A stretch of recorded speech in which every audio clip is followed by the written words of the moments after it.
Muito boa tarde. Muito boa tarde, Tatiana. Muito boa tarde, Luiz Felipe. Muito boa tarde a todos que nos estão seguindo aqui nesse webinar da BAG. Eu queria cumprimentar a todos, especial agradecimento a Tatiana e ao Luiz Felipe por estarem contribuindo com suas experiências e a sua presença nessa nesse nosso ABAG Talks. Meu nome é Ingo Plogger, eu sou empresário, vice-presidente da ABAG, e agradeço muito a presença de todos, especialmente também do Caio Carvalho, que é o nosso presidente, que nos está acompanhando também nessa jornada. Agronegócios de geopolítica é um tema fundamental que nos acompanhamos na esfera internacional da ABAG. A ABAG é uma entidade integradora, onde nós temos desde produtores até os transformadores, praticamente do campo ao consumidor direto, não só nacional, mas internacional. E hoje nós gostaríamos de ter o diálogo com o Luiz Felipe e a Tatiana sobre o papel do Brasil frente às novas regulamentações estrangeiras. Agradeço muito ao Luiz Felipe Schmidt, chefe da divisão de política agrícola do Itamaraty, que nesse presente momento está representando o embaixador Fernando Pimentel, que está impossibilitado, felizmente, nesse momento. E agradeço muito ao Itamaraty, que tem te indicado, Luiz Felipe, porque você é um companheiro de longa data aí do agronegócio e tem se colocado muito à nossa disposição. E também eu queria agradecer a Tatiana. A Tatiana é uma das nossas secretárias executivas, super ocupada em negociações com o Mercosul, União Europeia. Ela está lá, está aqui. Ela está, além disso, atuando intensamente como secretária de Comércio Exterior, dos Comércio e Serviços. Então, hoje, dentro do conceito da neoeconomia, etc., ela é uma das grandes propulsoras. E a Tatiana, antes de novamente estar no governo, esteve aqui em entidades empresariais, grande amiga nossa de longa data. Então, estamos falando entre amigos, estamos falando com colegas, e para dar o tom inicial da importância que queremos dar a esse tema, é que nós, resumidamente, estamos vivenciando uma nova dinâmica de vetores do nosso Brasil e do nosso agronegócio, não só pelas cadeias produtivas que se reposicionaram pós-pandemia, mas também dentro da geopolítica, que com as circunstâncias dos dois conflitos hoje tem prioridades cada dia diferentes.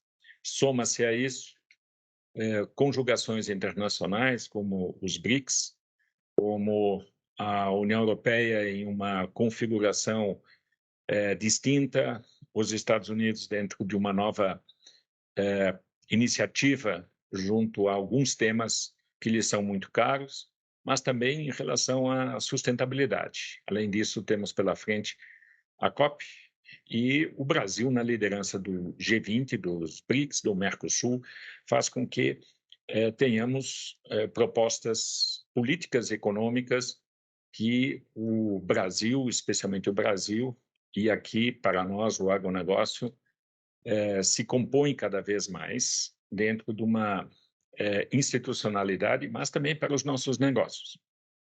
Onde é que nós vamos nos focar nessa hora e meia?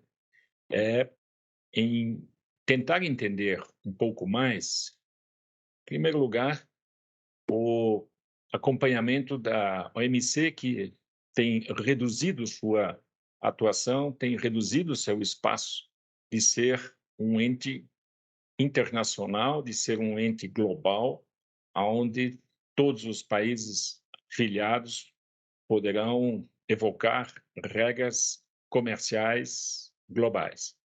Com esse enfraquecimento, automaticamente, outras economias ou blocos econômicos começam a se reconfigurar. Não há espaço vazio dentro dessa configuração. A União Europeia, de um lado, Estados Unidos de outro, a China por um terceiro, e, a partir dali, as agregações dentro dos blocos de interesses distintos.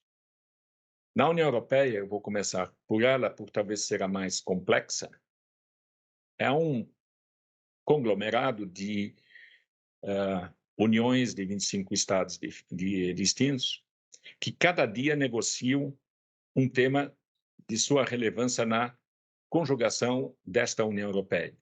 Então, os profissionais dessa área, que estão na Comissão Europeia, estão super acostumados à sua diversidade cultural e política, a negociações de conceitos e a negociações de regras.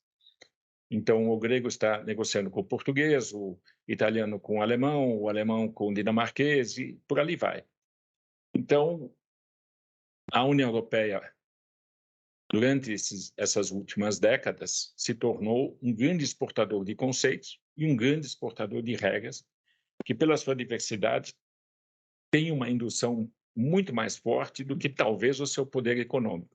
Então, a gente tem que levar isso em consideração dentro do cenário internacional. Estados Unidos, um novo reposicionamento. As Américas, principalmente a América Latina, junto aos Estados Unidos, com várias configurações diferenciadas, a América Central de um lado, um tipo de temática, a América do Sul com outra temática. A China, um grande cliente para nós, e também, por outro lado, um fornecedor estratégico, e, por outro, com um tema de reconfigurações prioritárias nas partes tecnológicas, faz com que esse cenário se torne complexo, difícil, mas não impossível. Por isso, a grande satisfação de ter aqui o Luiz Felipe e a Tatiana, que vivenciam isso pelo lado de governo no dia a dia. E nós, do lado empresarial, vivenciamos isso de uma maneira distinta em nossos negócios. E a BAG, na instituição, recebe dos dois lados essa temática. E o nosso intento agora é iniciar em ouvir, em primeiro lugar, o Luiz Felipe e depois a Tatiana, dentro desse contexto inicial do cenário global, para depois nós iniciarmos perguntas e questões que nós estaremos pela BAG encaminhando aos dois, e também, se vocês quiserem, poderão pelo chat solicitarem esclarecimentos, perguntas e assim por diante. Então, muitíssimo obrigado pela participação, e Luiz Felipe, você está com a palavra. Boa tarde, me ouvem bem? Muito bem. Excelente, muito obrigado, querido vice-presidente Ingo Plöger, que há muito tempo, como mencionou, parceiro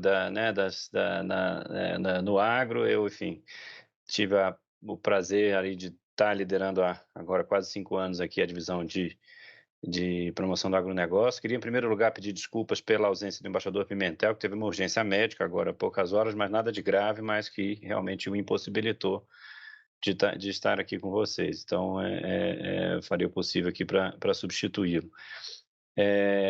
Queria saudar a secretária Tatiana Prazeres, claro, querida amiga também, que de muito tempo, e justamente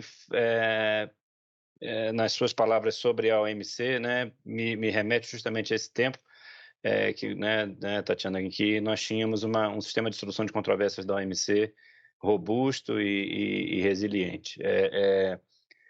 Eu pude participar diretamente na divisão de contenciosos da OMC aqui no Itamaraty, na minha primeira passagem por Brasília, do contencioso do algodão contra os Estados Unidos na OMC, que foi um momento de força do sistema, um momento de força do Brasil no sistema e de força do sistema como um todo, eu diria o pico, da funcionalidade do sistema multilateral de comércio no sentido dos seus mecanismos enfim, de cogência, né, que permitem realmente fazer com que os atores cumpram as regras. Então, pude trabalhar naquela época tanto com a secretária Tatiana, também tantos outros, embaixador Roberto Azevedo, que hoje, né, depois viria a ser diretor-geral lá da organização, e era um momento de muita confiança, de muita esperança, né, de muita expectativa pelo sistema. Naturalmente, a gente hoje está em outro momento, né? O mundo está num outro momento, desde o ponto de vista geopolítico, né? Os países com um foco mais autocentrado e menos com o que, por sua vez, enfraquece, né, as instituições. Mas né, temos que saber lidar com esses ciclos, né?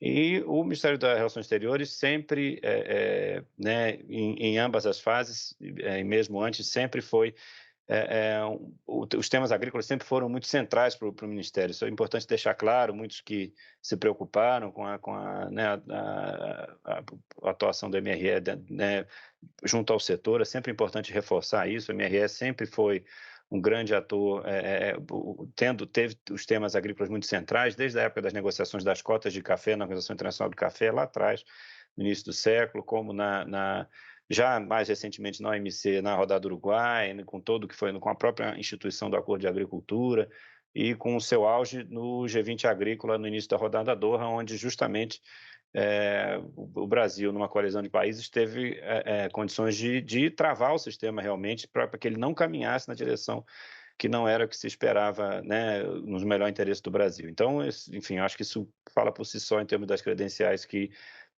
o MRE tem na defesa dos interesses do agro, né? Para não dizer dos próprios contenciosos, o contencioso do algodão sendo o grande exemplo onde nós conseguimos conquistar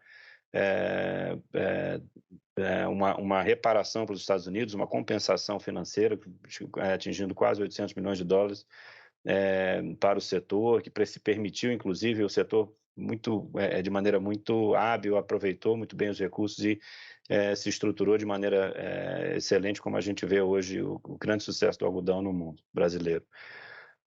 Para focar aqui no nosso tema, né, naturalmente, como o Ingo colocou, nós estamos no momento com 3 crises aí simultâneas, né, diversas, né, desde da pandemia para cá, que já vem, digamos, né, vamos saindo daquele cenário econômico, né, dos indicadores prejudicados pela pandemia, mas ainda vivendo esses indicadores, mas por cima deles a crise climática e mais uma crise geopolítica inegável, com vários, digamos, sparks, né, várias centelhas de problemas indicativos dessa crise geopolítica maior. E dentro disso tudo, talvez até por causa disso, também uma crise, um aumento da insegurança alimentar no mundo. E aí entramos mais aqui no nosso assunto, né? E em paralelo com isso, a crise climática, que é o que, né, vem tomando aí as manchetes, né? Então, acho que o desafio geral do Brasil nesse contexto é justamente demonstrar os benefícios que o comércio agrícola gera para todas as partes, né? Tanto para exportadores, né, com um acréscimo de renda, exportadores inclusive de países em desenvolvimento como nós, como também segurança alimentar e nutricional nos países importadores. O comércio agrícola não é a panaceia, mas ele é uma peça fundamental desse sistema, né, para garantir a segurança alimentar no mundo, inclusive do Brasil, né, em função de questões climáticas e diversas outras questões de pestes e pragas. Quanto mais o sistema for resiliente, ele for mais conectado, mais resiliente ele será. Assim nós vemos, né, a questão. De lá para cá, não obstante, o Brasil sempre se deparou com protecionismo comercial, e o protecionismo agrícola sempre foi muito mais pronunciado do que o industrial, como a gente sabe, né? Nós temos tanto tarifas de importação muito mais altas, comparando com as industriais, nós temos cotas tarifárias que nós não temos nos produtos industriais, então são diversas restrições ao comércio que nós temos um grau de subsídios agrícolas muito grande, e com o sistema internacional nós vimos tratando esses elementos com alguns avanços importantes, mas que ainda a agricultura não deixa de ser o sistema, o aspecto do comércio internacional mais regulado ainda hoje em dia, né? Em cima disso, nós temos também, como diferente do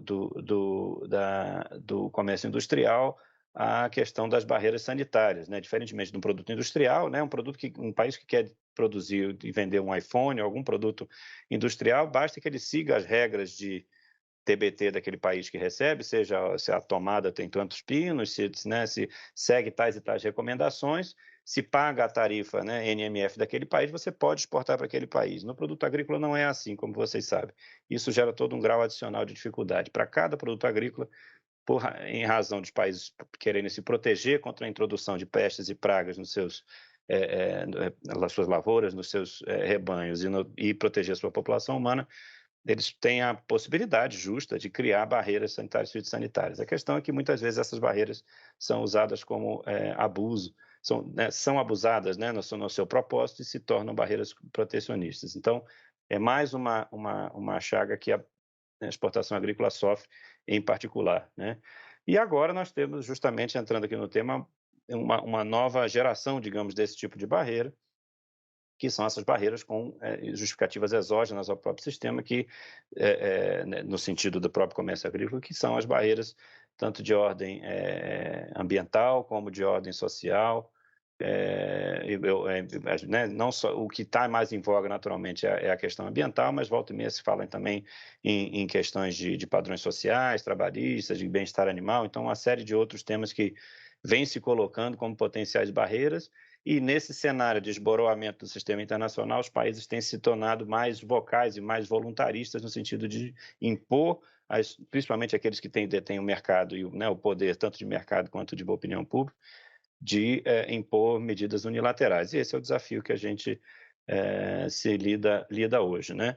Eu destacaria só para terminar aqui essa primeira parte, né? Eu entendo que a gente vai começar um debate mais adiante, mas que a grande desafio desse elemento em particular, da sustentabilidade, é justamente a horizontalidade que esse tema provoca. E ao se deparar com essa horizontalidade, ela exige a atuação de diferentes áreas em concertação, né? Tanto você tem a área ambiental, a área comercial em particular. Então, instrumentos que são de diferentes ordens, como, por exemplo, todo o arcabouço multilateral ambiental, como nós temos a COP que está vindo aí, como o arcabouço do OMC, são arcabouços distintos e que a atuação né, defensiva, no caso do Brasil, em relação a interesses de proteção, precisa ser dada de maneira muito coordenada. Não apenas nessas organizações, como esse tema agora perpassa todas elas, né? Seja a FAO, OMC, OCDE, ONU, nós temos iniciativas de todas as áreas. Então, é um desafio de coordenação, tanto interno aqui do MRE, com as diferentes áreas, né, naturalmente. Então, isso é algo para o qual a gente tem dedicado muita energia, justamente para manter a unicidade de vozes, conseguir cruzar os sinais que chegam desses diferentes fóruns. Como também é uma fortaleza no sentido que o MRE tem essas áreas aqui dentro dele, com isso a gente consegue muitas vezes essa coordenação e essa atuação em múltiplas frentes. Então, esse eu acho que é um cenário inicial que eu queria apresentar, mas acho que a gente vai conversar um pouco mais em detalhes mais adiante, não é mesmo? Muito obrigado. Muito obrigado, Luiz Felipe. Acho que é uma ótima introdução. Gostaríamos muito de ouvir a Tatiana, por favor. Muito obrigado, Doringo Ploger. É uma satisfação participar desse encontro com o senhor, Luiz Felipe Schmidt, também, que eu conheço há muitos anos. Estamos nessa mesma luta, né, em prol do comércio exterior, do comércio do Brasil, das nossas exportações, de um regime multilateral de comércio que beneficie, né, os países potências médias, países que valorizam as regras, etc. Então, enfim, me sinto muito à vontade para tratar do tema hoje. Talvez eu comece, e aí fazendo eco um pouco ao que foi dito, com algumas reflexões sobre o cenário externo. Enfim, há uma conexão entre geopolítica e a dimensão ambiental, e eu, enfim, começo com reflexões iniciais. Ouvindo aqui um pouco do Felipe, me ocorreu, eu ocupei essa mesma posição há 12 anos atrás, né, e às vezes as pessoas me perguntam o que tem de diferente, né, eu digo: "Olha, mudou muito o mundo, e mudou muito, eu diria, sobre 2 aspectos. Primeiro, a preocupação de segurança nacional influenciando a agenda econômico-comercial de uma maneira brutal, né, é realmente muito, significativo o impacto das tensões geopolíticas no comércio. Enfim, a gente pode tentar mapear quando isso começou, como começou, mas eu diria que a relação entre China e Estados Unidos mudou muito, e não só nos últimos 12 anos, mas enfim, vem mudando muito, diria nos últimos 15 talvez, mas veja, é relativamente recente essa a tensão entre China e Estados Unidos, essa percepção de China como uma ameaça, digamos, nos Estados Unidos e os reflexos disso para o comércio internacional. Enfim, esse eu acho, eu diria, o pano de fundo na agenda sobre segurança nacional, e isso vem impactando o comércio de diferentes maneiras. Nós ouvimos cada vez mais medidas associadas à restrição às exportações. Vejam, até pouco tempo atrás, os países queriam exportar o que tinham de melhor, de maior valor agregado, o que era, digamos, na fronteira da tecnologia, porque aquilo, evidentemente, gerava retornos maiores, e hoje há toda uma discussão sobre a restrição de exportações. Investimentos também mudou muito, e claro, comércio e investimentos estão muito relacionados, né? Antigamente, o apetite, o interesse em atrair investimentos estrangeiros era praticamente irrestrito. Hoje, há em vários países uma preocupação a respeito de qual a origem do capital, ou seja, de que país vem, se vem de uma empresa que é estatal, é controlada pelo Estado, etc. Se esse capital, num país de destino, terá acesso a tecnologias inovadoras que estão sendo desenvolvidas internamente, se esse capital terá acesso a dados dos meus cidadãos nacionais, que eu talvez não goste de ver na mão de um outro país, ou seja, uma série de considerações de natureza geopolítica que afetam percepção sobre comércio e sobre investimentos. Enfim, mencionei isso, restrição a exportações, filtros, né, screening de investimentos, mas é uma série de medidas que vêm sendo adotadas no âmbito econômico-comercial, que são muito diferentes, né, do que havia 10 anos atrás. Além dessa dimensão sobre segurança nacional, há uma outra mudança muito significativa quando a gente pensa em política comercial, que tem a ver com a presença muito marcante, muito clara e definitiva de proteção ambiental, sustentabilidade nessa nossa área. Ou seja, a interface entre comércio e desenvolvimento sustentável veio para ficar, né? Não faz mais sentido discutir, afinal de contas, se são regimes diferentes, se faz sentido estabelecer essas conexões, etc. Isso já passou, né? A relação entre comércio e desenvolvimento sustentável veio para ficar. Agora gera uma série de interrogações, riscos e oportunidades.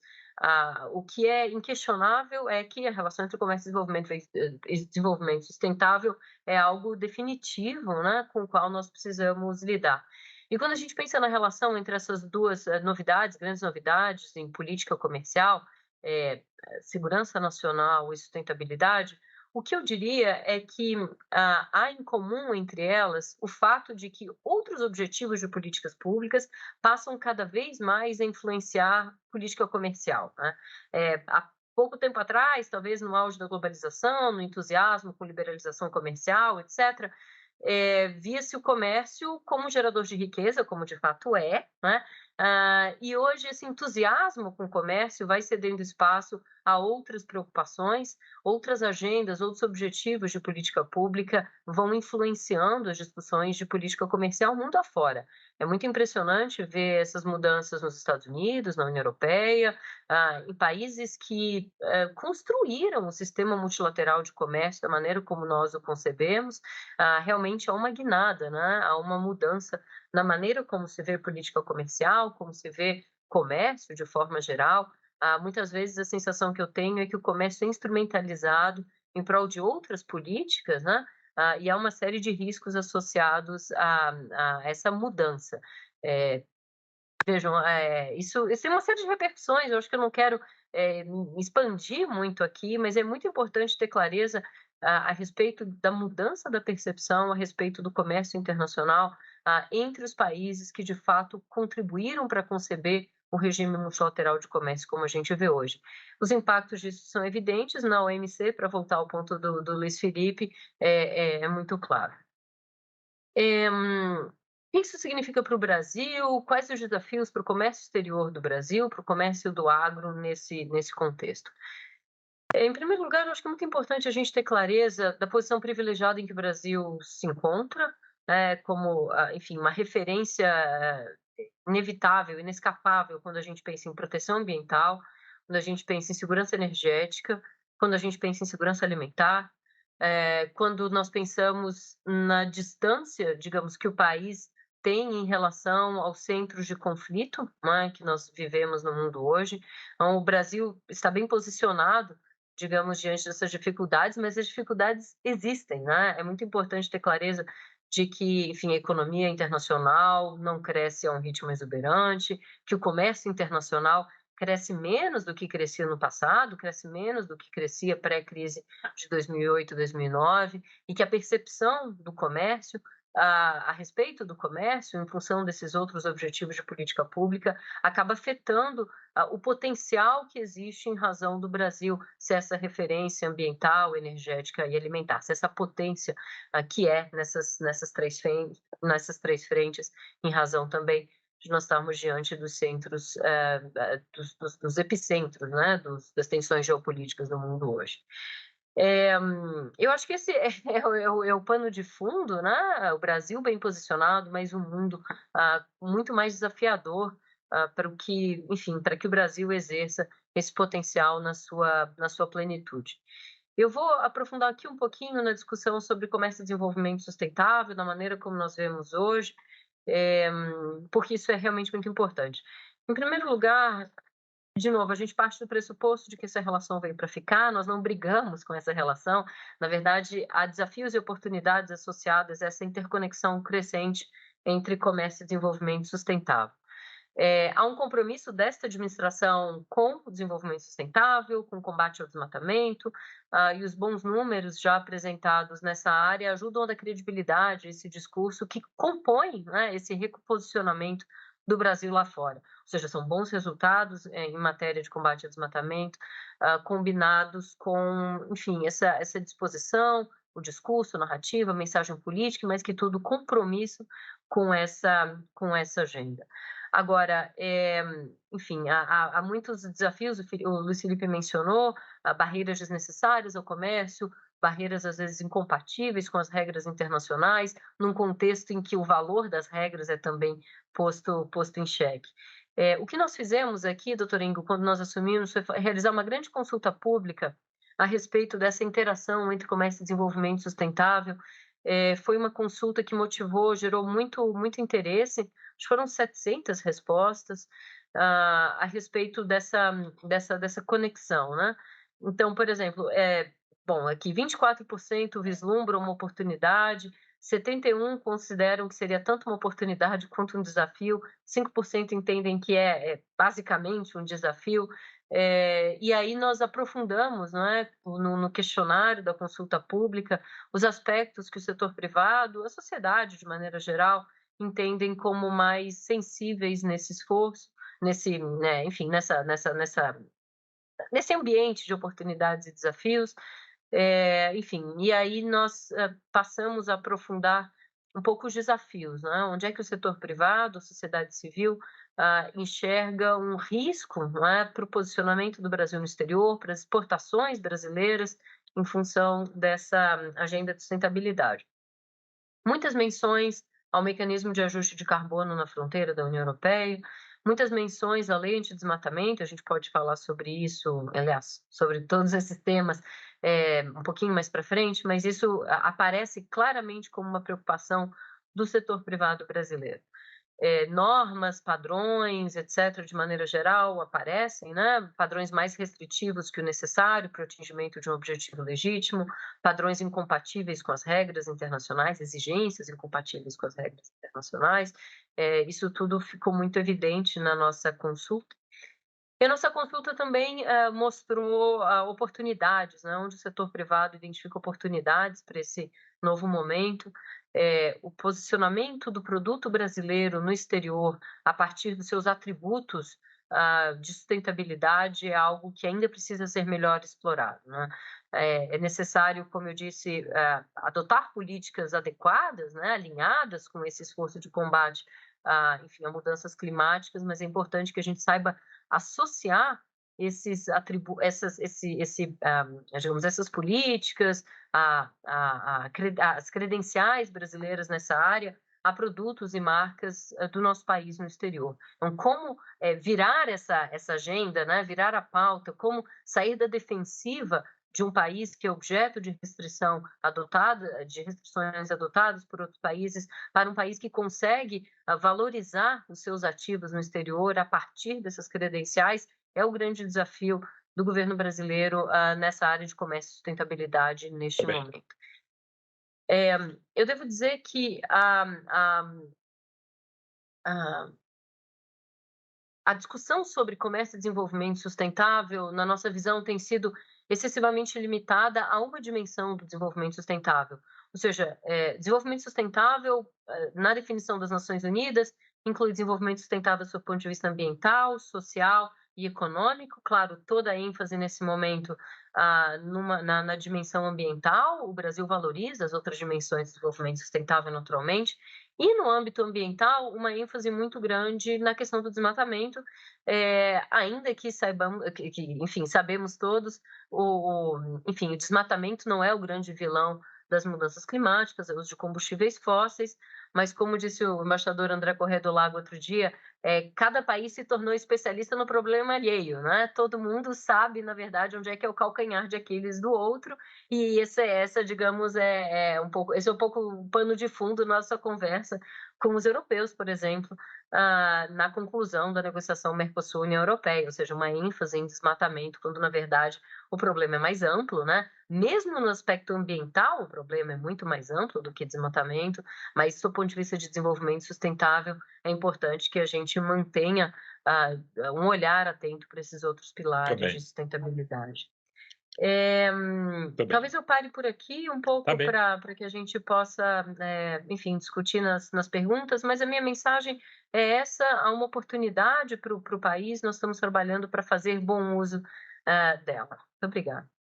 Muito obrigado, Tatiana. Foi extraordinário. Você consegue resumir essa complexidade com o teu poder de síntese. Te agradeço muito. Eu queria iniciar, nesse momento, talvez a primeira consideração para o Luiz Felipe. Luiz Felipe, os nossos participantes, que nós temos mais de 120, já começam a se movimentar no chat, já estão começando a articular as perguntas, etc. Eu queria iniciar pelas considerações de vocês, talvez num campo um pouco mais amplo, depois a gente vai mais para o específico, se vocês estiverem de acordo. Então, Luiz Felipe, o que eu notei, e também a Tatiana comentou, que nós temos uma diferença, talvez nas percepções. E, primeiro, o que nós não temos de diferenças é aquilo que você comentou, Tatiana, que é o reconhecimento que sustentabilidade é econômico, social e ambiental, ponto. Lá em 92, o Brasil trouxe à pauta o social, que naquela época já a discussão estava muito mais no ambiental e no econômico. Parece que o mundo se esqueceu por uma boa parte dessa definição e hoje, novamente, o ambiental tem uma predominância muito maior do que a parte social, sabendo que a parte social, ela pós-pandemia, piorou e não melhorou, infelizmente, mundialmente falando, né? Então, o segundo ponto que a Tatiana coloca, que eu acho que é central nessa questão, é percepção, não é? Porque as percepções de países, de interlocutores, depois se tornam em realidades em políticas públicas pelas populações ou por políticas de interesses regionais.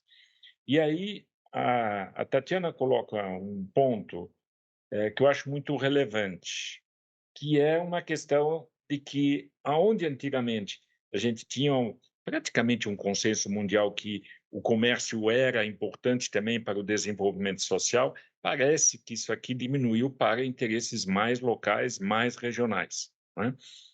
E aí, Luiz Felipe, eu queria te perguntar o seguinte: o que a gente percebe, e talvez mais acentuadamente na União Europeia, é um novo conceito de soberania. Quer dizer, existem movimentos, inclusive na França, e a gente vê isso nas publicações do Jacques Delors, de que já se fala em soberania alimentar. Então, esse é um tema onde, quando você chama a população a uma soberania, muitas questões racionais começam a diminuir, porque a percepção de soberania traz a parte de segurança nacional à frente. Então, eu queria entender um pouco como vocês, no Itamaraty, estão vendo essa movimentação. A gente vê ela muito mais na União Europeia do que em outros lugares, mas vocês percebem que isso é um movimento que talvez seja muito esporádico ou é uma coisa que começa a se alastrar mundo afora? Obrigado, doutor Nigo. É uma coisa que, de fato, uma discussão que vem surgindo, né? A gente tem observado isso aí, principalmente mais pronunciadamente desde o ano passado. A visão do governo brasileiro quanto a isso, ela é nuançada, né? No seguinte sentido, a gente entende que tudo como tudo, né, nas relações internacionais, as expressões dependem dos significados que a elas se atribuem, né? Então, a discussão sobre o debate sobre justamente a qualificação dessas expressões é onde a coisa realmente se dá. No caso da soberania alimentar, a gente observa que vários elementos distintos surgem dessa expressão, alguns deles que não são necessariamente ofensivos a nós, ou podem até ser interessantes, e outros que sim são mais perigosos, né? Naturalmente, visto simplesmente como a ideia de que o país deve ter autossuficiência, ou ele deve ser capaz de se prover sozinho, essa visão ela tem problemas, a nosso ver, justamente porque ela gera uma situação sistêmica muito perigosa, no sentido que justamente enquanto o comércio internacional serve como esse anteparo, esse amortecedor de choques, de fluxo de falta de oferta, etc. À medida que o sistema se retrai, os países entendem que devem ser autossuficientes, isso gera uma desmobilização dos atores, né, exportadores, que é perigosa no momento de uma urgência, de uma falta desse produto que é absolutamente essencial, né, no mercado internacional. Então, essa visão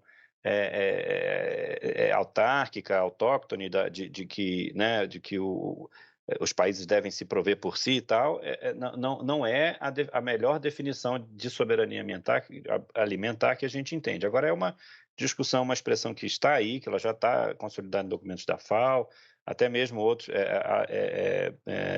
ministérios que adotam a expressão, mas a interpretação a qual nós defendemos mais é na ideia de que os países têm suas tradições alimentares e que então a variedade de oferta e a capacidade dos países de manterem as suas tradições do ponto de vista alimentar, do tipo de variedades que são utilizadas na alimentação, né? Isso a gente entende que é uma discussão válida, que pode ser posta e que ela né, não conflita com a visão de comércio internacional como sendo, né, o principal. Então, é uma discussão que está posta, a gente vê ela colocada nos fóruns internacionais, mas o Brasil sempre tenta tomar essa posição, tentando direcioná-la para longe da ideia de uma autossuficiência, né, que é danosa a todos. Acho que essa do ponto de vista dessa expressão em particular, é como a gente vê a situação hoje. Não sei se a Tatiana quererá comentar também ou... Luiz Felipe, eu acho que você colocou um tema, eu acho que de uma maneira muito clara. Não é, na verdade, um interesse necessariamente adequado. Vamos falar agora da União Europeia, né? Porque não é por falta de alimento, é por falta de possibilidade de entrar o alimento. Isso é muito diferente em relação à questão soberania. Eu posso falar, porque não sou diplomata, não faço parte do governo, então eu posso ser mais direto ao ponto, né? E a questão, Tatiana, que o Luiz Felipe coloca nessa questão, e aquilo que você posicionou em relação às potencialidades brasileiras, vocês fizeram essa enquete, que nós também aqui respondemos, vários de nossos associados, e achei muito interessante os lances que você colocou na frente, porque o Brasil não se desponta só como um fornecedor alimentar, como você muito bem posicionou, né? Então, dentro das nossas potencialidades, se eu entendi bem, reflete a pesquisa a potencialidade alimentar, sim, a energética, e também dos outros produtos que são fibras e combustíveis ou outros, que fazem parte do nosso quadro geral, né? Além dos ativos ambientais. A minha pergunta para você, Tatiana, é o quanto nós estamos conseguindo iniciar esse debate internacional de que somos mais parte da solução ou continuamente temos que nos defender daquilo que, como você já comentou, da questão do desmatamento, da questão social, etc. e tal. Na minha pergunta, eu vou focar um pouco mais. Estamos conseguindo ter aliados nessa história ou estamos tendo que nos defender muito mais porque a percepção de competidores é mais forte do que a de aliados? Não, obrigada.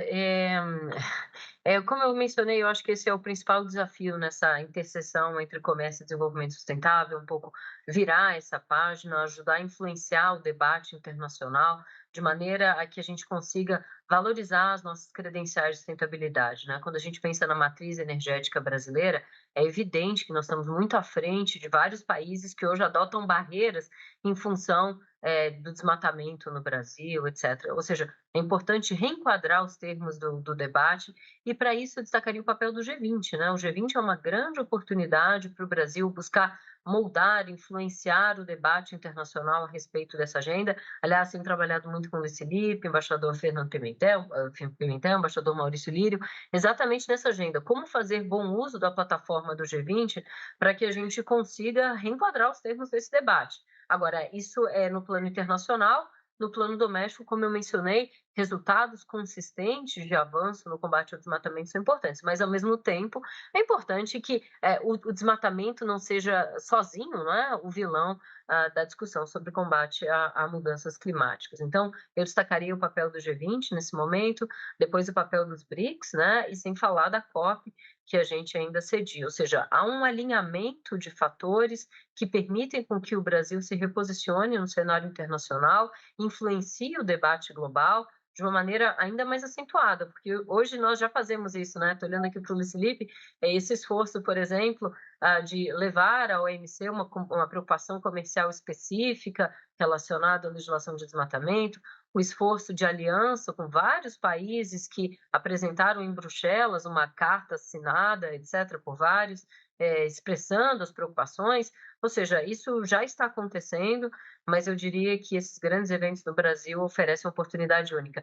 Eu queria fazer uma referência rápida à pergunta anterior, e o comentário do Luiz Felipe. É muito interessante avaliar como, constatar, na verdade, como esses temas segurança, soberania aparecem na agenda do comércio de uma maneira inédita, né? Ou pelo menos em muitas décadas, né? Desde o fim da Guerra Fria, não apareciam desta forma. Às vezes eu tenho a sensação de que a gente corre o risco de ver um momento da política comercial do medo. É a segurança alimentar, a segurança energética, é a segurança, enfim, climática, etc. Ou seja, a maneira como a política comercial responde a esses riscos, a percepção de riscos, é algo muito importante para que a gente pense em prosperidade, ao mesmo tempo em que nós buscamos atacar, não é, esses grandes desafios. E vejam, eu não estou minimizando o desafio da mudança climática, longe disso. O que eu acho, estou convencida de que o comércio internacional pode oferecer uma contribuição positiva para o desafio do combate a mudanças climáticas. O risco é de que, ao enquadrar esses temas da maneira como alguns países vêm tratando, nós ficaremos menos prósperos, né, e menos seguros do ponto de vista de alimentos, de energia, enfim. Eu lembro aqui da situação nos Estados Unidos de baby food, baby formula, né? Os americanos tinham uma restrição muito importante à importação de comida para bebês, né? E aí, enfim, houve um problema sanitário e aí um mercado muito concentrado nos Estados Unidos ao mesmo tempo, ou seja, poucas empresas atendendo aquele mercado, houve problema sanitário numa das plantas, etc. E aí, de repente, no começo, enfim, sumiram as latas de fórmula para criança nos Estados Unidos e as pessoas, enfim, entraram em pânico, porque realmente aquela imagem, né, das prateleiras vazias, etc., isso para dizer o seguinte: fechar-se ao comércio não é garantia de segurança alimentar, ao contrário. Né? A visão do governo brasileiro, como o Felipe mencionou, é que, enfim, o Brasil, posicionando-se como um fornecedor confiável de alimentos, contribui para o desafio de segurança alimentar que vários países do mundo enfrentam. Ou seja, o comércio internacional pode ser visto como um fator para mitigar os riscos de segurança alimentar, o comércio, a abertura comercial, enfim, o acesso a mercados, a confiança no fornecimento de um país como o Brasil, a partir de um país como o Brasil, é um fator que mitiga e que não aumenta, né, o risco de segurança alimentar. Mas, enfim, a sensação que eu tenho é que, principalmente a partir da pandemia, a vulnerabilidade associada ao comércio é algo que ganhou uma importância enorme, influencia a percepção do público de maneira geral, influencia a percepção de tomadores de decisão e faz com que a gente esteja no momento em que estamos, né? Em que é necessário lembrar que o comércio ajuda, enfim, a combater insegurança alimentar e não o contrário. Tatiana, obrigado por isso. Olhando um pouco ainda, o quadro que vocês configuraram mostra para nós a confirmação, né, que para nós não é nenhum momento interessante o enfraquecimento da OMC, não é interessante que essa parte da solidariedade global se reduza a uma prioridade regional econômica de quem quer que seja, mas que nós estamos no meio desse jogo e vamos jogar o jogo. E olhando um pouco isso que vocês comentaram, no Senado, o senador Zequinha e a Tereza Cristina lançaram um projeto de lei, o 2088, que tem a intenção de dar ao Executivo a possibilidade da reciprocidade. Então, um governo que, por razões essas que nós explicamos, vocês explicaram, de repente, como é o caso do desmatamento concreto na parte da Europa, o CBAM, o Brasil poderá ter uma legislação que autorize ao Executivo a ter a reciprocidade. Então, de um lado, a gente tem a indução, a melhoria, a forma de você trazer uma ofensiva positiva, chamemos assim, no seu comércio internacional, e outra é a defesa. Né? Como é que vocês estão se preparando para isso? Porque aquilo que a União Europeia começou poderá ser seguido por outros países. O que vocês acham dessa questão da reciprocidade? Até que ponto a gente tem condições de fazer isso? Ou isso é um projeto que não poderá ir adiante? Se a secretária Tatiana prefere começar ou como fazemos?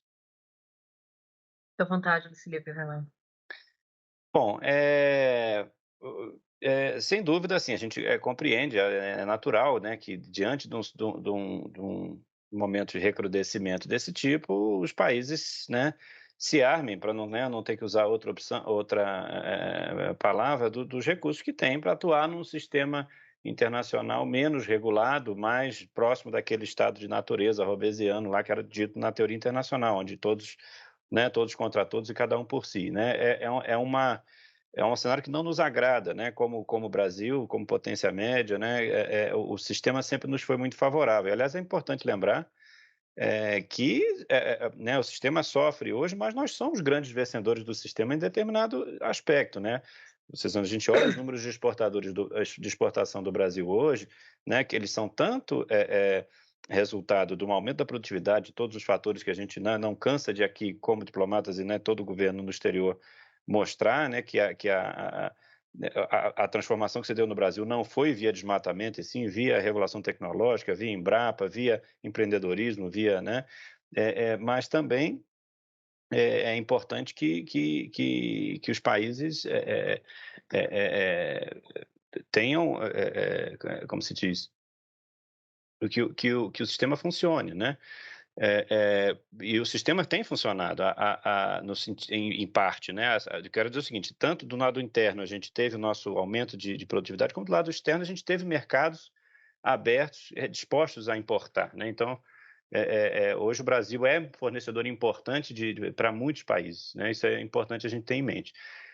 Então, um retrocesso desse sistema a gente vê como algo ruim, né? A gente prefere operar por dentro do sistema, até porque a gente sabe operar, tem capacidade burocrática para operar, né, como já fizemos no passado, no caso do algodão, que é o maior exemplo, mas não só, né? Então, é um retrocesso. Mas O fato é que a realidade mudou, né? Aparentemente, nós estamos nesse cenário. Então, a gente vê com naturalidade, né? Os atores internos se utilizando dos mecanismos razoáveis de dissuasão, né? Então, a gente espera que não se chegue a esse ponto, mas é natural que isso passe a ser considerado, e a gente espera que os nossos parceiros entendam que a consequência desse tipo de ação é esse tipo de reação, né? Esse tipo de recrudescimento do sistema. A gente entende que na Europa a coisa não é monolítica, né? A gente tem atores lá dentro, justamente, até você próprio mencionou, né? Né, você tem, tanto dentro da própria Comissão Europeia, do governo, como dentre os próprios atores, também visões muito distintas ali com relação a isso, uma preocupação com o assodamento que houve na aprovação da lei, né, setores tentando amenizar os impactos, etc. Então, é um processo que está se dando ainda, né? Então, acho que não cabe a gente ainda antecipar o que vai acontecer nesse cenário. Né? Tentando, claro que, né, enfim, sendo tentando ser comedido aqui, mas a gente acha natural que esse tipo de processo aconteça, e acho que o nosso trabalho é evitar que se chegue nesse cenário, mas acho que é um cenário que não dá para tirar da mesa, né? Não sei se a secretária concorda. Absolutamente, não, deixa eu fazer um comentário adicional aqui, não, eu acho que é exatamente isso.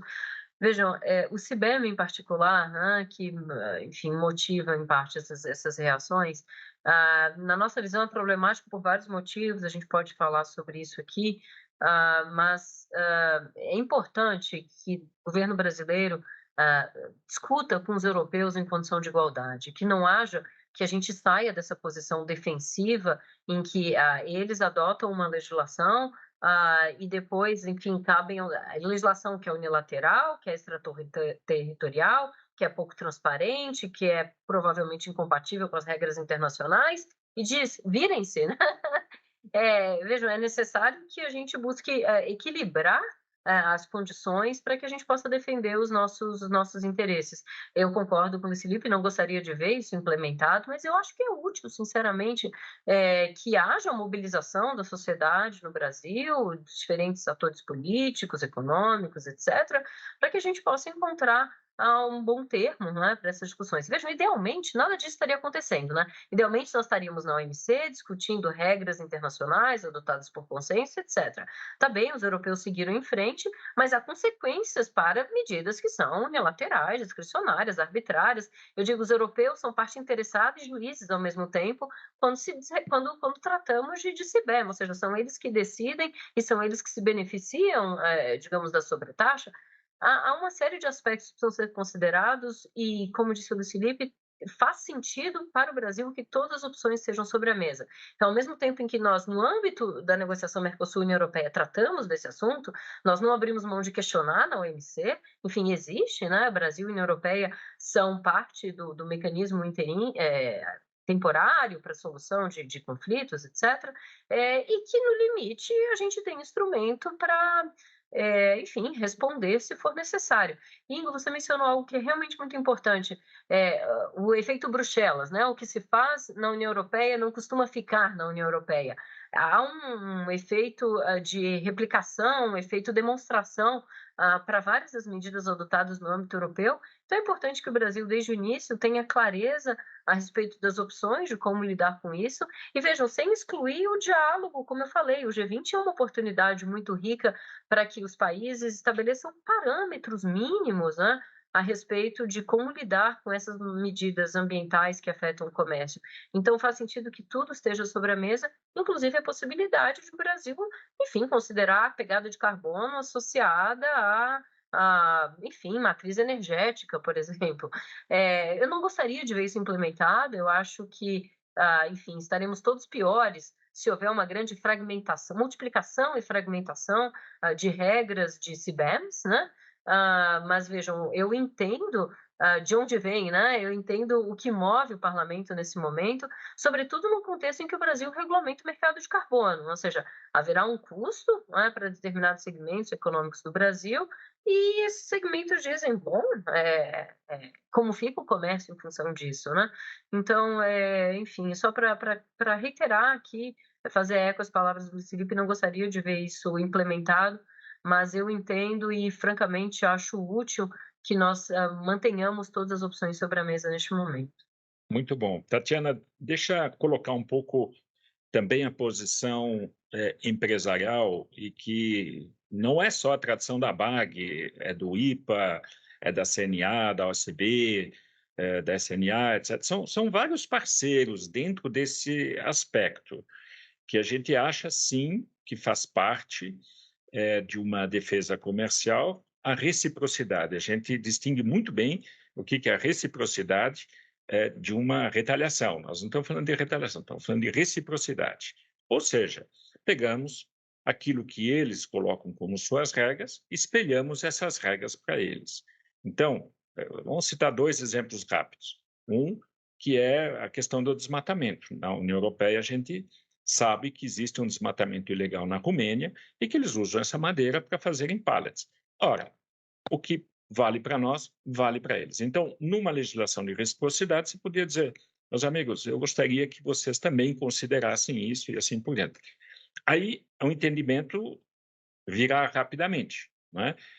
Na questão social não é diferente, né? Nós temos que responder uma série de coisas em relação aos tratamentos de direitos humanos, etc. Ora, por eles também. Quer dizer, eles, em alguns casos, a gente tem notícias onde, digamos, os direitos humanos por refugiados, etc. e tal, na colheita e assim por diante. Então, e isso faz parte do jogo, não é nada de diferencial. Então, o lado, eu acho que empresarial, ele reforça a vocês nessas posições, né? Eu acho que isso é muito importante vocês também entenderem um pouco essa parte. E, Tatiana, você colocou um ponto que eu queria explorar um pouquinho mais, a questão do CBAM, né? O embaixador Roberto Azevedo, que está muitas vezes no Brasil e está nos assessorando intensamente em alguns temas. Ele tem uma experiência gigantesca nessa parte, né? Ele mencionou outro dia, numa reunião maior, onde teve um grande alinhamento também, tanto da parte pública quanto da parte privada, em relação à nova moeda, né? A nova moeda é carbono, né? E ele fez uma simbologia muito interessante que eu queria compartilhar com vocês e ouvi-los um pouco. Ele diz assim: é como uma esquadra que está saindo de um porto de carbono e vai para um porto, digamos, de bioeconomia. E essa esquadra tem 2, 3 naves mães que dão um pouco a direção. Então, uma é a União Europeia, que começa a tratar do carbono dela, da maneira como trata o carbono dela, e outros Estados Unidos, que trata o carbono daquele jeito. Agora, nós temos uma nave-mãe que eu chamaria aqui da América Latina, que queira ou não queira é o Brasil, né? E aí eu queria perguntar um pouco vocês, porque está em discussão no Congresso essa parte, o quanto vocês estão esperando que chamemos assim, essa nave-mãe Brasil seja um proponente diferenciado nessa nova moeda, nessa viagem do carbono. Bom, talvez essa do carbono eu deixo com a secretária Tatiana, que tem no meu caso, que isso se extrapola um pouco da Tá área bom, agrícola, né? tudo bem, Carbono, na verdade, a gente afeta tanto o industrial quanto a agrícola, tem que ter uma visão perfeito, mais ampla, né? perfeito. Mas se eu puder, enfim, só acrescentar alguns pontos ao que você falou. Bom, primeiro, justamente o que você colocou foi exatamente muito claro, e a gente tem bastante coincidência nesse aspecto de que não se pode os países, à medida que legislam no território dos outros, isso não, né, não dá um bom resultado. Um exemplo que a gente pode dar é a legislação ambiental nossa, ela é muito mais restritiva do que a europeia, por exemplo. Se a gente fosse estabelecer requisitos para importação por exemplo, quanto à mata ciliar. Mata ciliar no Brasil, nós temos uma legislação rígida, com 20 metros de mata ciliar na maioria dos cursos d'água para proteção dos rios, né? Se a gente fosse utilizar isso na União Europeia, que não tem esses padrões, nós estamos à frente, né? Então, né, isso passaria a ser uma corrida que não, né, enfim, é um falso race to the top, porque se ela, por um lado, aumenta os padrões ambientais, por outro, ela não respeita as peculiaridades de cada local, que é o que está acontecendo agora com a norma europeia, né? Eles estão adotando padrões e normas sobre, primeiro, uma coisa que está ainda em estudo, né, que a gente ainda está formando conhecimento. Eu uso muito como exemplo, no caso do SPS, que é uma outra barreira agrícola que nós temos, bem concreta, ao menos nós temos organizações internacionais de referência que estabelecem o que é a ciência sobre aquele assunto. Então, nós temos, por exemplo, no caso do Códex Alimentares, nós temos limites máximos de resíduos de pesticidas nos alimentos que são estabelecidos por uma organização de técnicos internacional ao qual se pode fazer referência como um padrão. No caso da parte ambiental, isso ainda está em construção, né? As métricas estão sendo feitas, os conceitos estão sendo estabelecidos. Então, à medida que o país parte na frente e adota os seus conceitos em detrimento de outros, e tudo gera um assodamento que é muito ruim, né? Só queria acrescentar esse elemento aí. E que, naturalmente, no mundo da diplomacia é muito complicado agir de forma isolada. A gente precisa sempre, né, ter aliados, estabelecer uma coalizão, né, de interessados. Eu acho que o primeiro grande passo foi esse mencionado pela secretária Tatiana, que foi essa carta em Bruxelas, com 16 países signatários. Eu acho que isso é um reflexo de um movimento que está se acentuando, digamos, de resistência e de contraposição a esse movimento europeu. Acho que isso tende a nos ajudar daqui para frente, como uma visão na nota positiva aí, a nosso ver. Então, enfim, esses pontos Obrigado. só que eu queria acrescentar, mas, Tatiana, se você puder elaborar mais sobre carbono. O meu comentário aqui é o seguinte: está claro que o mundo caminha para uma economia de baixo carbono. A questão é que, nesta transição, o risco é de que haja muita distorção, muita barreira desnecessária ao comércio, muita captura por interesses protecionistas, enfim, e é do jogo, né? Veja, quando a gente vê como como os americanos subsidiam, como os europeus regulam, é muito evidente que países como o Brasil se veem numa situação em que, por melhores que sejam suas credenciais ambientais, você está numa posição de sofrer, né, o impacto dessas medidas adotadas por outros. Então, é um momento que é delicado, né?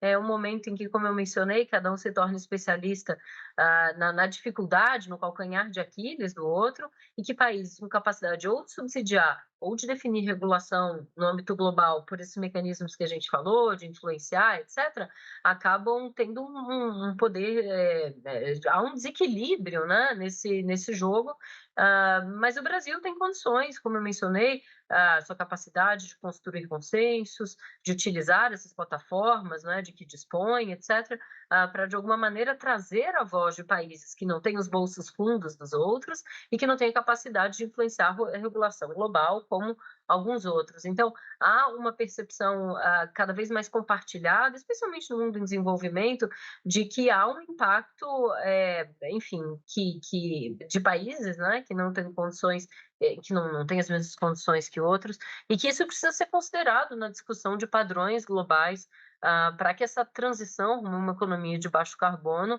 não favoreça uns muito mais do que outros. Exatamente, Tatiana. Eu te agradeço muito e Luiz Felipe por essas considerações.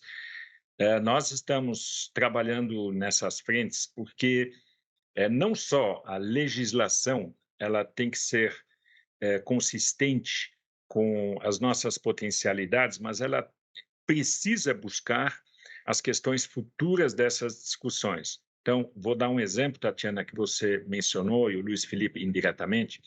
Por exemplo, nós estamos falando, na parte de carbono, praticamente do passivo. Então, onde é que a gente reduz carbono? Está correto. A nossa pergunta é, e o ativo? Os países nórdicos não têm muitos ativos, mas nós temos muitos ativos. Então, cuidado que nós aqui do lado empresarial sempre estamos na rediscussão vamos discutir o passivo sim e de uma maneira profissional, consistente com a realidade tropical, um tanto diferenciada de outras áreas. Mas por que não levarmos sucessivamente, mesmo que a curto prazo não tenha sucesso, a questão dos ativos? Quer dizer, no momento que eu reconstruir uma mata ciliar, no momento que eu fizer uma questão de florestas, onde eu tenho um bioativo que realmente reduz a parte de carbono, reduz temperatura, porque essa é a parte essencial, por que não a considerar? Né? Não é porque o outro lado não tem, é que não se deva discutir. Então, vocês poderão ter parceiros aqui, que eu gostaria só de reforçar esse tópico. Olhando um pouco o que os nossos participantes estão nos buscando em resposta, eu queria conjugar três perguntas, uma do Sérgio Costa, outra do Bruno Freire e outra da Gislene, que é um pouco assim. Nessa constelação nova que nós temos, como é que nós estamos buscando o alinhamento, né? O alinhamento dentro do Brasil, o alinhamento dentro das nossas questões. Uns dizem precisamos de mais foco, porque somos tão diversificados, estamos em tantas frentes, e talvez a gente esteja se dispersando demais. A segunda questão aqui como é que estamos dentro de uma constelação das novas alianças, né? Então, antes do conflito no Oriente Médio, estávamos buscando na Aliança Abrâmica, talvez um dos novos elementos, onde a gente tinha a parte comercial. Você, Tatiana, falou muito bem da parte de investimentos, né? Porque essa é uma área de investimentos fortes também no Brasil. Então, a pergunta para vocês dois é assim, olhando os próximos anos, como é que vocês recomendariam, também o lado empresarial, mais foco em menos, ou vamos deixar a nossa matriz como está e buscando na diferenciação o nosso potencial? É uma pergunta difícil, eu sei, mas seria importante buscar esse alinhamento. Vou começar pela Tatiana.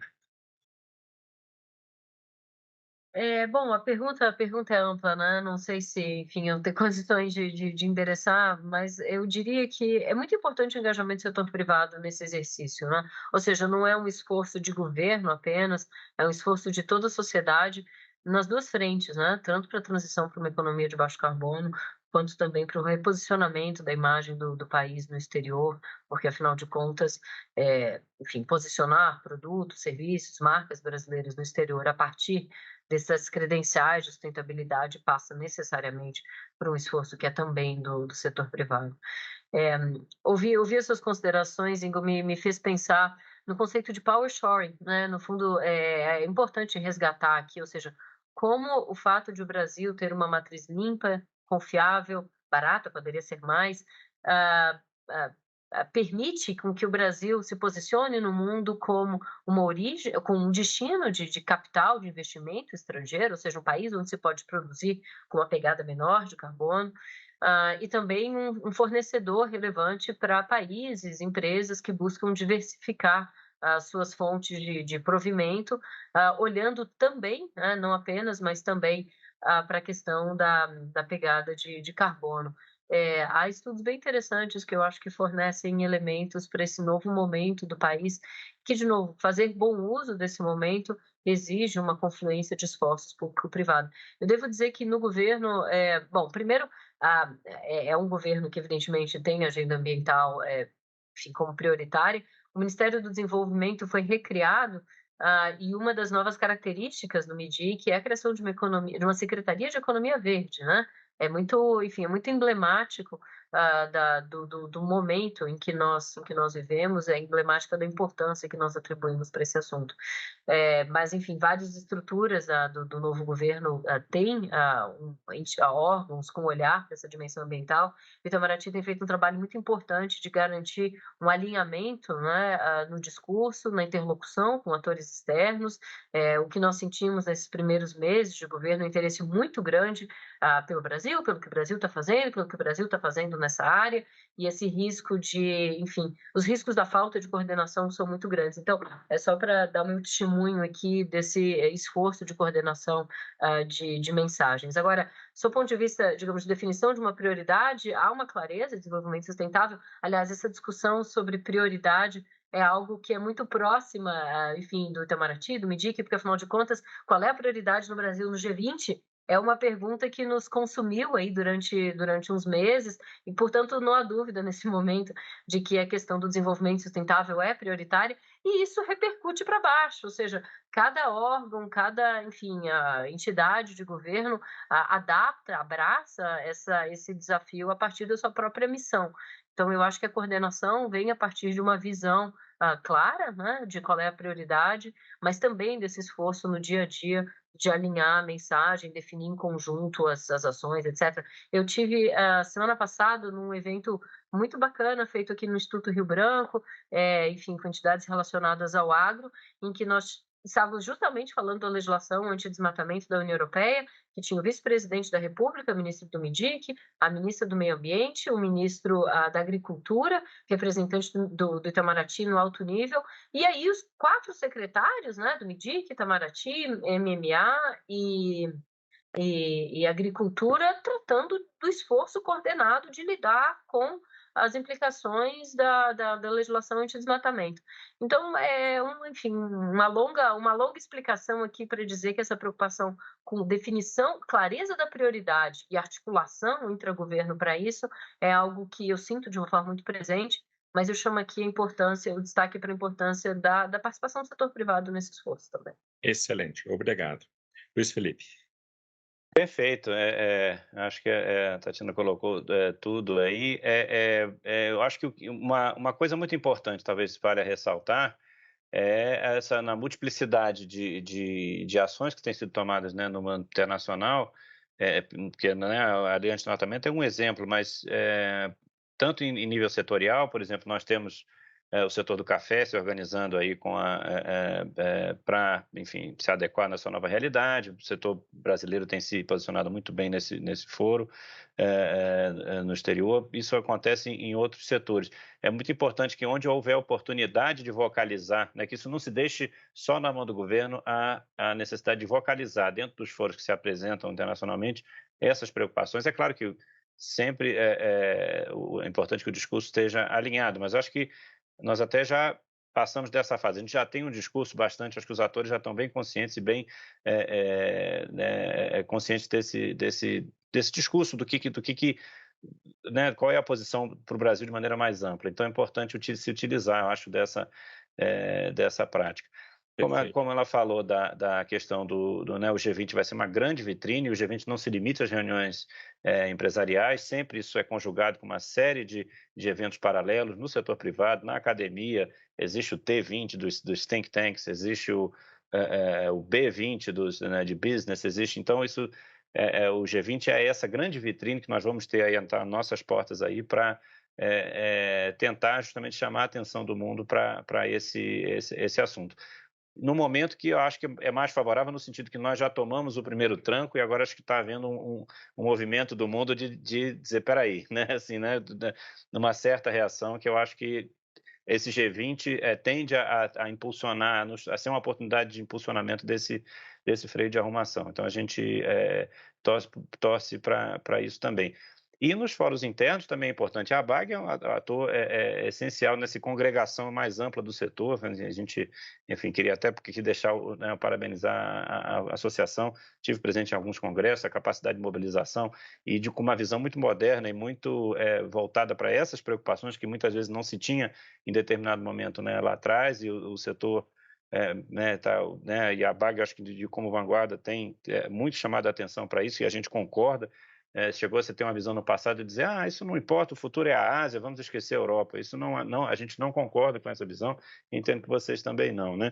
Isso é muito positivo, essa atuação nesse sentido, de mostrar a importância e a preocupação desse assunto, que isso pode se espraiar, e é importante que a gente, né, atue nisso de maneira mais firme possível, né?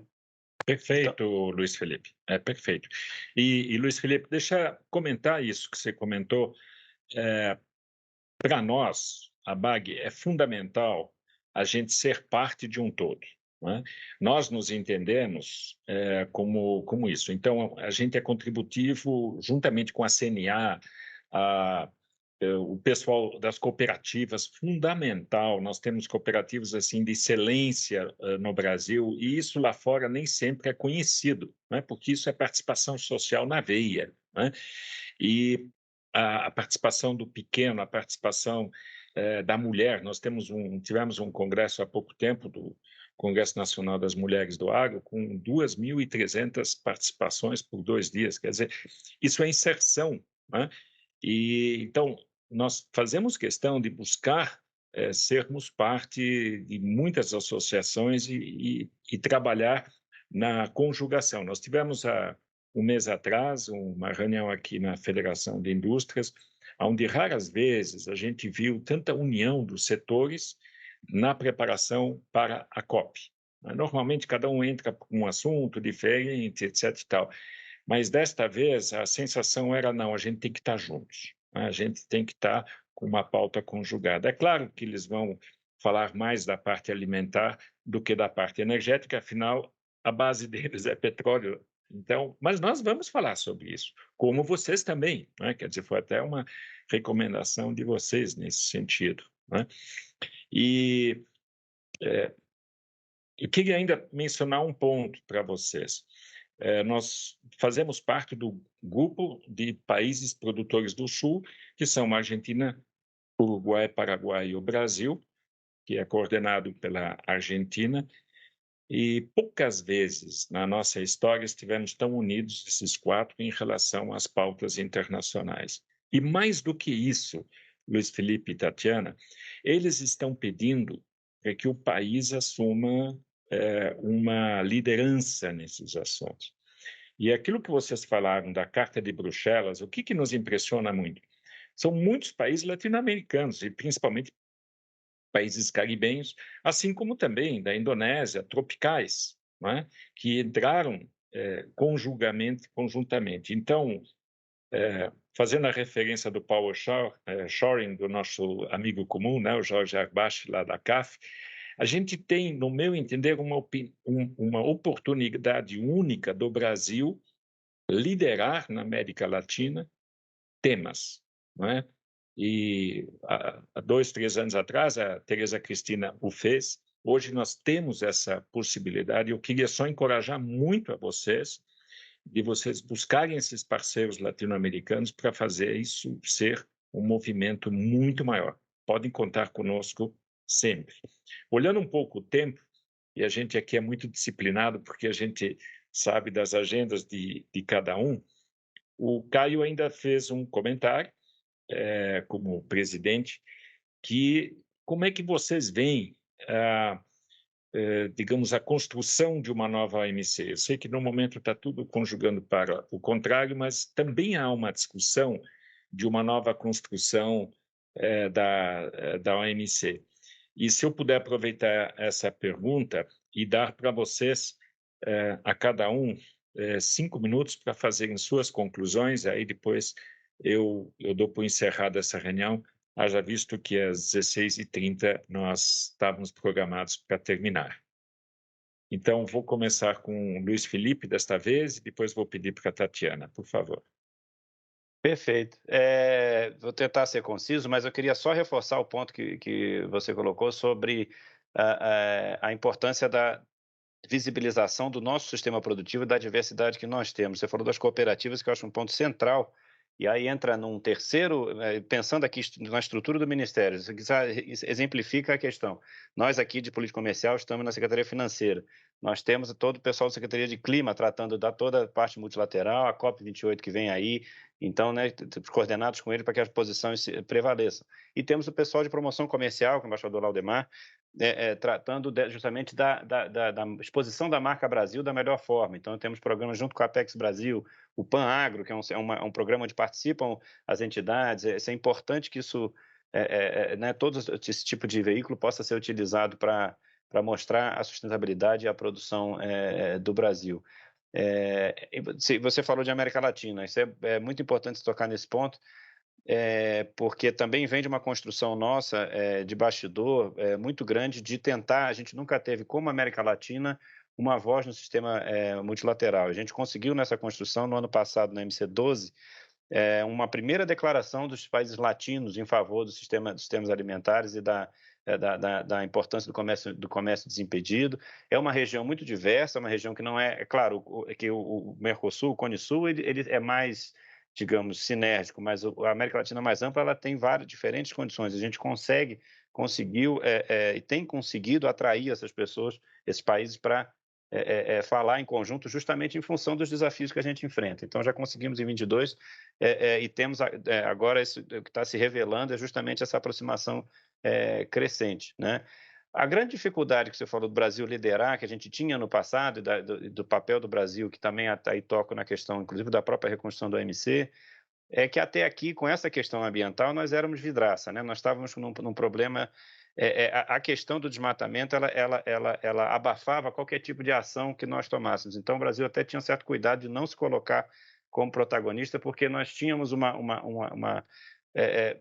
por razões corretas ou não, ou enfim, né, por questões de narrativas, etc., mas existia um problema objetivo do crescimento do desmatamento. Agora nós estamos, como diria o poeta Jorge Ben, deu no New York Times que o Brasil caiu 20% o desmatamento já em menos de um ano, isso quer dizer, isso contando inclusive o período anterior. Então, a gente está recuperando a capacidade de discurso nesse sentido, né? E é importante, isso é uma condição, quase que pré-condição para que a gente consiga participar de maneira construtiva e com força desse debate. Então, agora nós estamos tendo, digamos, o moral standing, as ferramentas para conseguir isso. Então, por isso que isso casa muito bem com a chegada do G20 agora. Então, a gente tem condições de realmente ter mais poder. E nós temos aí, falando em OMC, a Conferência Ministerial da OMC em fevereiro do ano que vem, já durante a nossa gestão do G20. Vai ser um momento, novamente, de negociação. É muito difícil, né? A gente está num deadlock na OMC muito complicado, mas que a gente vê com esperança, com base nas construções diplomáticas, de conseguir justamente passar para uma nova fase. A gente acha que o sistema vai ter que ser reconstruído nesse sentido, reconstruído, né, refortalecido, né, recuperar a sua capacidade de ação. E ele pergunta se o Brasil vai ser proativo. Necessariamente o Brasil será proativo. Isso acho que, né, o Brasil foi proativo na construção, foi proativo no uso do sistema no seu auge e continuará sendo certamente proativo nesse momento de reconstrução. Estava almoçando anteontem com uma de 4, 5, 6 embaixadores africanos de países importantes que sempre dizem, né, nós paramos para ouvir o que o Brasil tem a dizer, porque sempre nos importa, é uma visão muito, muito ampla, com ele falou em moral standing, no sentido de, justamente, o Brasil tem uma independência, uma capacidade de ter uma voz nos países de desenvolvimento que tem muito, que chama muita atenção e uma capacidade de liderança. A gente pode utilizar isso, com certeza, para melhorar o sistema. A gente vai, e certamente é isso que a gente vai buscar no ano que vem em particular e dali para diante. Acho que era isso. Muitíssimo obrigado. Antes de passar a palavra à Tatiana, eu vou colocar um pedido a vocês dois. Vocês falaram muito bem sobre o G20, e que você falou, nós temos inclusive um B20, nós temos um T20. A gente é mais simplório, o alfabeto começa com A, a gente adoraria ter um Agro 20. Então, se vocês conseguissem traduzir isso para a presidência e nós sairmos do G20 com um A20, quem sabe o protagonismo ali instrumental poderia ser dado. Mas desculpe, Tatiana, você está com a palavra. Não, imagine, do meu lado é só agradecer a oportunidade, dizer que nós estamos à disposição aqui no MIDIC, nós temos a visão muito clara de que essa agenda de novo veio para ficar, nós estamos trabalhando para construir dentro do governo e com o setor privado uma visão que permita que o país colha bons frutos, né, desse esforço na área de sustentabilidade que já está acontecendo, seguirá acontecendo. A gente precisa casar essas agendas. Um último comentário. O presidente Lula valoriza muito, evidentemente, o combate à fome. Isso é uma agenda que vai aparecer com muita clareza no G20 também, e a contribuição da agricultura brasileira, de um sistema de regras que favoreça o comércio, que faça com que o comércio seja um vetor de segurança alimentar, é algo que estará presente também no nosso trabalho aqui, preparando a atuação do Brasil no G20. Muito obrigada, à disposição aqui no MIDIC. Obrigada a rever você, Felipe. Prazer, lindo. Prazer, muito obrigada. Muito obrigado, Tatiana. Muito obrigado, Luiz Felipe. Estamos chegando ao final, temos mais 3 minutos. Eu queria agradecer muitíssimo a participação de vocês. Tivemos mais de 120 participantes aqui dentro desse webinar, não só nacionais, mas também até algum internacional. Então, gostaria de agradecer muito essa participação. A sensação é que poderíamos estar discutindo mais meia hora, 1 hora, e teríamos assunto para isso.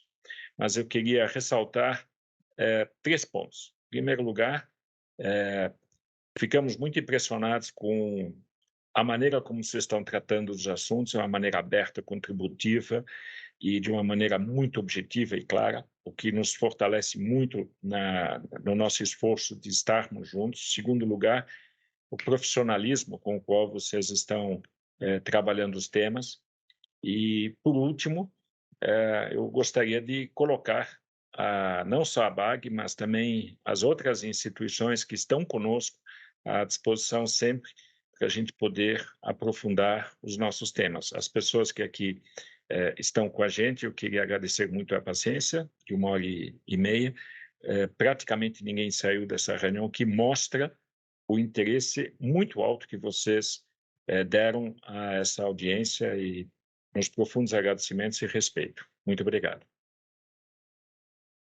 Eu que agradeço. Muito obrigado pela oportunidade. A todos, um abraço a todos. Muito obrigada.